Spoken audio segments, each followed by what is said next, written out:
Good morning বন্ধুরা, তোমরা সবাই কেমন আছো? আশা করছি ভালো আছো। আমিও বেশ ভালো আছি। তো দেখো, এইখানে আমি চলে এসেছি সকাল প্রায় 6:30 বাজে। তো দেখো, এইখানে আমার যে ছোটো মোটো যে ফুল গাছ আছে, তো সেইগুলোতে জল দিয়ে দিচ্ছি। আমি তো প্রায় বিকেলবেলাই জল দিই। তো সেদিনকে আগের দিন কি হয়েছে, আমি জল দিইনি। আর যেহেতু বৃষ্টি বৃষ্টি ভাব ছিল, আর তাই আমি ভাবলাম যে জল দেবো না। তো সকালবেলা উঠে দেখি বৃষ্টি তো হয়নি, আর ওইদিকে গাছগুলো মাটিগুলো একটু শুকনো দেখেছি। তো তাই ওইখানে আমি জলগুলো দিয়ে দিয়েছি। আর গাছের মধ্যে যে শুকনো যে পাতাগুলো ছিল সেইগুলোই তুলে নিচ্ছিলাম। তো ওইদিকে তো জল দেওয়া হয়ে গেছে। আর এইদিকে দেখো, আমি রুটিটা বানিয়ে নিয়েছিলাম, আর যে গরুর দুধ এসেছিলো সেটাও গরম করে নিয়েছিলাম। আর আমার চাও খাওয়া হয়ে গেছে। তো প্রথমে আমি চাই খেয়ে নিয়েছি, আজকে চাটা শেয়ার করিনি। তো দেখো, তারপরে মেয়েকে ওইদিকে ঘুম থেকে উঠিয়ে দিয়েছিলাম, ব্রেকফাস্ট বানিয়ে নিয়েছিলাম, তারপরে মেয়েকে ঘুম থেকে উঠিয়ে দিয়েছিলাম। আর আমি বিছানা যে চাদর আছে সেইগুলোই ভালো করে ঠিকঠাক করে নিচ্ছিলাম, টান করে নিচ্ছিলাম। তারপরে মেয়েকে ওইদিকে আমি ব্রাশ করতে দিয়ে দিয়েছি। আর এইদিকে দেখো, ঘর বাড়ি যে ঝাড় দিয়ে দিচ্ছি। তো প্রত্যেক দিনে তো কাজ এইটাই থাকে, বিছানা ঠিক করো, ঝাড় দেওয়া, তারপরে রান্না বান্না এইসবই। তো দেখো, এইদিকে ঘরগুলো ভালো করে ঝাড় দিয়ে দিয়েছি। আর ওইদিকে মেয়েকেও ভালো মতন ব্রাশ করিয়ে দিয়েছি। আর আমরা ব্রেকফাস্ট দুজনে করে নিয়েছি। তারপরে দেখো, ওইদিকে ডিম সিদ্ধটা বসিয়ে দিয়েছিলাম। আর এইদিকে ডালটাও সিদ্ধ বসিয়ে দেবো, তাই ধুয়ে নিলাম। ধুয়ে নিয়ে এই দেখো ডালটা বসিয়ে দিচ্ছি। তো ডালের মধ্যে আমি সিদ্ধ হওয়ার সময় কিছু দিই না, যেহেতু আজকে দিয়েছি হলুদ গুঁড়ো আর লবণটা দিয়ে দিয়েছিলাম। তো ওইদিকে ডালটা ফোটার জন্যে ছেড়ে দিয়েছি। তো আমি প্রায় কাজটা এখানে শুরুই করে দিয়েছিলাম, রান্নাবান্না। আর ওইদিকে মেয়ে না খেলা করছিল। তারপরে তো আজকে তো আমি ডিম রান্না করব। ডিম থাকবে আর পটল ভাজা থাকবে, মেয়ের জন্য পটল ভাজা আর ডাল থাকবে, ব্যাস আজকে এই রান্না থাকবে। তো দেখো, ডিমটা সিদ্ধ হয়ে গেছে। আর ওইদিকে আমি দেখো ভালো করে ছাড়িয়ে নিচ্ছিলাম, ডিম আর আলু ভালো করে ছাড়িয়ে নিচ্ছিলাম। তারপরে দেখো, ডিম আর আলু এইদিকে ছাড়ানো হয়ে গেছে। আর যে পেঁয়াজ, টমেটো সবগুলো ভালো করে কেটে নিয়েছি। আর এই যে আদা রসুনের পেস্ট দেখাচ্ছি, এইটা কি করেছিলাম, আগের দিন রাতে আমি ভালো করে ওটাকে মিক্সিতে পেস্ট করে নিয়েছিলাম। তারপরে ওইদিকে তো রান্না হচ্ছিল। আর যে ওয়াশিং মেশিনে জামা কাপড় ছিল সেইগুলোই কী করছিলাম, ওতে মেশিনে টাইমার সেট করে ছেড়ে দিয়েছিলাম। তারপরে দেখো, যে রাত্রিরে যে বাসন ধুয়েছিলাম, আমার তো প্রায় প্রথমে রাতে যে বাসন থাকে সেইটাই আমি ঠিক জায়গা মতন রেখে দিই, যেহেতু সেদিনকে রাখতে পারিনি। প্রত্যেক দিন কি একই রকম কাজ হয়, নানান রকম কাজ হয়।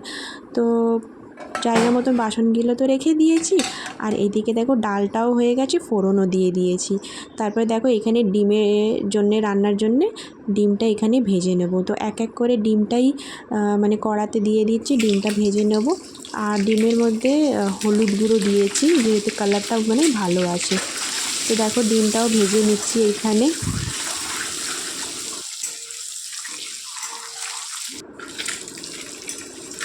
তো ডিমটা তো প্রায় ভাজা হয়ে গেছে। আর আমার ঘরে না ডিমটা যখন ভাজা হয় একটু না ডিপ করে ভাজা হয়, যেহেতু হাজব্যান্ড খেতে না ভালোবাসে, হালকা হালকা ভাজলে একটুও পছন্দ করে না, একটু বকা দেয়, বলে একটু ডিপ ফ্রাই করবে, দেখো খেতেও খুব দারুণ হবে। তো আমারও এখন অভ্যাস হয়ে গেছে, ভালোই লাগে।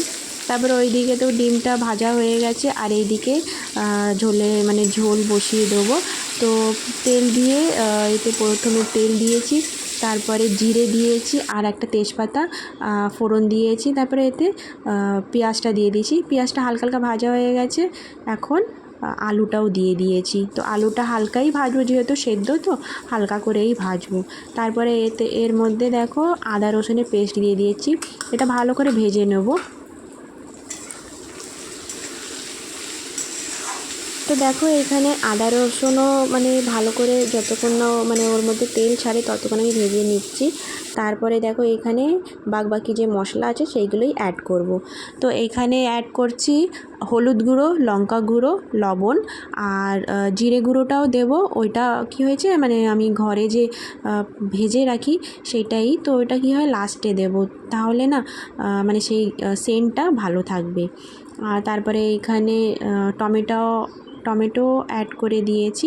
তো টমেটোটা ভালো করে এখন দেখো ভালো করে ভেজে নেব। তো এখানে প্রায় ভালো করে ভেজে নিয়েছি, যতক্ষণ না তেল ছাড়ে ভালো করে ভেজে নেব। তো দেখো প্রায় ভাজাই হয়ে গেছে। তারপরে এখানে জলটা দিয়ে দেবো। তো পরিমাণ মতন জল দিয়ে দেবো। তো দেখো এইখানে জলটা দিয়ে দিয়েছি আর ভালো করে এটা ফুটিয়ে নেব। আর গ্যাসটা কি হয় না জোরে দিয়েই মানে ফোটালে না তরকারি স্বাদটা খুব ভালো আসে। কেউ কী করে গ্যাসটা আস্তে করে মানে ফুটতে ছেড়ে দেয়। প্রথমে না পুরো জোরে দিয়ে ভালো করে ফুটিয়ে নিতে, তাহলে না তরকারির স্বাদটা খুব ভালো আসে, টেস্টটা মানে খুব ভালো আসে। তো ওইদিকে তরকারিটা ফুটছে আর এইদিকে আমি চালটা ধুয়ে নিচ্ছি, ভাত বসিয়ে দেবো। তো আমি বাইরের দিকে দেখছিলাম মেঘলা মেঘলা ছিল আকাশ, তো প্রায় ফোঁটা মতন বৃষ্টি পড়ছিল, তাই আমি একটু বাইরে দেখছিলাম। তারপরে দেখো এখানে চালটা ধুয়ে নিয়ে নেওয়ার পরে আমি দুবার চালটা ধুয়ে নিচ্ছি। তো চালটা ধুয়ে নেওয়ার পরে এইদিকে আমি ভাতটা বসিয়ে দেবো। ভাত হতে থাকবে, ওইদিকে পটলটাও ভাজা করব। তো এইদিকে দেখো ভাতটা বসিয়ে দিলাম আর ওইদিকে তরকারি না প্রায় হয়ে গেছে। তো তরকারিটা ভালো করে ফুটে গেছে, এর মধ্যে গরম মশলা দিয়ে দিয়েছি। আর জানো তো গরম মশলাটা আমার মা না বাড়িতেই বানিয়েছে। মা গরম মশলাটা খুব ভালো মানে স্ট্রং থাকে। তো মাংস ডিমে এই গরম মশলাটা যখন দেওয়া হয় না এত সুন্দর সেন্ট থাকে না, খুব ভালো লাগে খেতেও। মানে তরকারি যদি সেন্ট ভালো হয় খেতেও খুব ভালো লাগে বলো। তো দেখো এদিকে ডিম রান্নাটা হয়ে গেছে কমপ্লিট। আর আমার কাছে না ধনে পাতা ছিল না, সেই জন্য অ্যাড করতে পারিনি। তো দেখো রান্নাটা ওইদিকে হয়ে গেছে আর এদিকে পটলটা ভেজে নেব। আর এই পটল ভাজাটা মানে আমার মেয়ে খেতে না খুব ভালোবাসে পটল ভাজা, এই জন্য ওর বাবা সবসময় মানে সবজির মধ্যে পটলটা আনার চেষ্টা করে। আর ভিন্ডিটাও খুব ভালোবাসে, এই জন্য ভিন্ডি আর পটল সবসময় আমার ঘরে থাকে। মেয়ে খেতে খুব ভালোবাসে, মানে যখন ভাজতে থাকবো না ওকে যদি দেখাই যে দেখো মানে পটল ভাজছি, তো মানে এমনি মানে খেয়ে নেওয়ার মানে চাইতে থাকে। ভাতের সাথে অতটা মানে খেতে মানে চায় না, এমনিই খেয়ে নিতে চায়। তো পটলটা খুব ভালোবাসি করে ওকে মানে মাঝে মাঝে পটলটা দিয়ে থাকি। তো দেখো ওইদিকে পটল ভাজাও হয়ে গেছে আর এইদিকে বাসনগুলো সব ধুয়ে নিচ্ছি। আর ওইদিকে ভাতও প্রায় হয়ে গেছে, বাসনগুলো ভালো করে ধুয়ে নেব।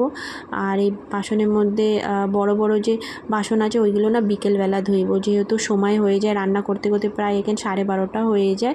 মেয়েকে এরপরে স্নান করানো খাওয়ানো অনেকটাই কাজ থাকে। তো ওর তো দুপুরবেলা অনেক তাড়াতাড়ি ঘুম পায়, সেই জন্য কী করি যে ভারী বাসনগুলো থাকে বড় বড় সেইগুলো একটু বিকেলবেলাই ঘুম থেকে উঠেই তখনই আমি ধোয়ার চেষ্টা করি। আর এই ছোটো মোটো যে বাসন থাকে ব্রেকফাস্ট করার পরে তারপরে ছোটো মোটো যে বাসন থাকে সেইগুলো কী করি সঙ্গে সঙ্গে ধুয়ে নিই। তো ওইদিকে সব কিছু গ্যাস এই সব মানে ভালো করে মুছে টুছে নিয়েছিলাম, রান্নাঘর সব ভালো করে মুছে নিয়েছিলাম।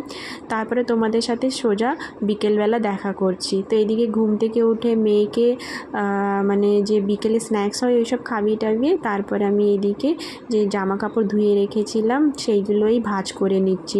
তো দেখতে পাচ্ছ কত জামা কাপড় আছে ওইদিকে, তো ওইগুলোই ভালো করে ভাঁজ করে নিচ্ছিলাম। আর আমি কি করি জামা কাপড় বেশিরভাগ মানে দুদিনের জামা কাপড় ধোয়ার চেষ্টা করি, যেহেতু জলও বেশি লাগে ওয়াশিং মেশিনে। আর মানে আমাদের এখানে একটু জলের সমস্যা আছে, সেই জন্যে কী করি মানে দুদিনের জামা প্যান্ট ধোয়ার চেষ্টা করি। তো দেখো এক এক করে জামা কাপড় ভালো করে আমি গুছিয়ে নিচ্ছিলাম। তারপরে ভালো করে গুছিয়ে নেওয়ার পরে ওইদিকে জায়গার মতো সব রেখে দেবো। তো ব্লগটা কেমন লাগছে বন্ধুরা অবশ্যই আমাকে কমেন্টে জানিও। যদিও একটু ভালো লেগে থাকে লাইক করে দিও আর সাবস্ক্রাইব করে নিও চ্যানেলটিকে। তো ব্লগটা আমি এখানেই শেষ করব, দেখা হচ্ছে নেক্সট ব্লগে। তো তোমরা সবাই ভালো থেকো সুস্থ থেকো আর পরিবার সবাইকে মানে খেয়াল রাখো। তো দেখা হচ্ছে নেক্সট ব্লগে। So bye bye guys.